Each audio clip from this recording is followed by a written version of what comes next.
ചരിത്രം എന്ന് വെച്ചാൽ ഫുള്ളായിട്ടില്ല. നമുക്ക് മാക്സിമം നമുക്ക് അറിഞ്ഞത് പറയാം എന്ന് മാത്രം. നമ്മുടെ പേര് അബ്ദുൾ റഹീം. കമ്മിറ്റിയിൽ ഒരു മെമ്പർ. ചരിത്രം നമുക്ക് അത്ര വിശദമായിട്ട് അറിയില്ല. പക്ഷെ ഇവര് മലങ്കിഷ ഔലിയ എന്ന് പറയും. മലങ്കിഷ.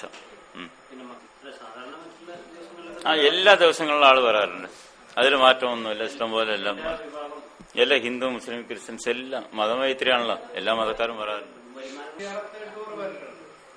അത്യാവശ്യം മണ്ണാർക്കാട് ഭാഗങ്ങളിൽ, മലപ്പുറം ഭാഗങ്ങളിൽ നിന്നൊക്കെ വരാനുണ്ടല്ലോ വണ്ടികളിൽ വരും. ബസ്സിൽ വന്നിട്ട് ബസ് ഇവിടെ വരില്ല. റോഡ് സൈഡിൽ മെയിൻ റോഡിൽ നിർത്തിയിട്ട് വന്നിട്ട് സിയാറത്ത് ചെയ്ത് പോകാം. കൂടുതൽ ആ ഭാഗത്തുനിന്ന് വരാറുണ്ട്. മലപ്പുറം, മണ്ണാർക്കാട്, ഈ ഭാഗങ്ങൾ, കാഞ്ഞിരപ്പുഴ. ഞങ്ങളിവിടെ കൊടുക്കാറുള്ളതാണ്. ഞങ്ങൾ ഈ പൂമണ്ണ് കൊടുക്കും, അമ്പലത്തിൽ ഭസ്മം കൊടുക്കും, അതായത് വിഭൂതി. ഇത് രണ്ടും മിക്സ് ചെയ്തിട്ട് അസുഖമുള്ളവർക്ക് ലേശം വെള്ളത്തിട്ട് വെള്ളം കഴിക്കാൻ കൊടുക്കും. അത്ര തന്നെ. ഇത് തന്നെ മരുന്നായിട്ട് കൊടുക്കാറുള്ളത് പഴയ കാലം തൊട്ട്. ഭസ്മം കൊടുക്കും. ഞങ്ങൾ ഈ മണ്ണും കൊടുക്കും. ഇതാണ് പ്രധാനം. ഇത് അവർ ഉപയോഗിക്കും. വെള്ളത്തിലിട്ടിട്ട് വെള്ളത്തിൽ കഴിക്കുക. അല്ല, കല്യാണം കഴിക്കാത്തവർക്ക് ലേശം മോരൊക്കെ കഴുകിയെടുക്കും.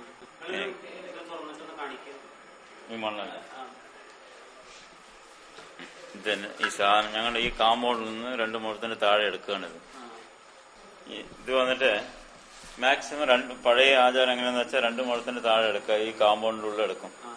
എടുത്തിട്ട് അപ്പൊ തന്നെ നമ്മുടെ ആവശ്യം ഉപയോഗിച്ച് കഴിഞ്ഞാൽ അതിന് മൂടി വെക്കാം. പിന്നെ ഇതിന് ദിക്രി സലാത്തൊക്കെ നടത്തിയിട്ടാണ് കൊടുക്കാറ്.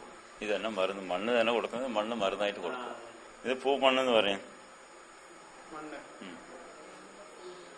ഇത് ഞങ്ങളുടെ ഈ ദർഗാന്റെ കാമ്പൗണ്ടിന്റെ ഉള്ളിൽ നിന്ന് 2 മുഴത്തിന്റെ താഴെ വെട്ടിയെടുക്കാറുള്ളത്. വെട്ടിയിട്ട് അത് മൂടി വെച്ചാൽ പിന്നെ 2, 3, 4 മാസം കഴിഞ്ഞാൽ പിന്നെ വീണ്ടും ഒരു ആവശ്യം വരുമ്പോൾ എടുക്കാം. ഏത്? അല്ലല്ല, അത് അമ്പലത്തിൽ ഭസ്മം അവര് പൂജയ്ക്ക് വെച്ചിട്ട് കൊടുക്കും. രണ്ടും മിക്സ് ചെയ്യും. പഴയ ആചാരം അങ്ങനെയാണ്. അത് മിക്സ് ചെയ്തിട്ട് ഉപയോഗിക്കുന്ന വെച്ചാൽ ഇപ്പൊ ചിലവർ വീട് വെക്കണില്ല എന്ന് കണക്കൂട്ടി അവരൊരു നെയ്യത്ത് വയ്ക്കും. വിറ്റ് കിട്ടണമെന്ന് 4 മൂലയ്ക്ക് കൊണ്ട് ഇടാറുണ്ട്. അപ്പൊ അത് വിറ്റ് കിട്ടും. വന്ന് വല്ല വഴിപാടുണ്ടെങ്കിൽ അവർ ചെയ്യും. വഴിപാടെന്ന് വെച്ചാൽ ഇതന്നെ അന്നദാനം, ചോറ്, പാച്ചോറ്, കൂടുതൽ ഇഷ്ടംപോലെ ചാപ്പാട് തന്നെ ഇഷ്ടംപോലെ ഉണ്ടാവണം.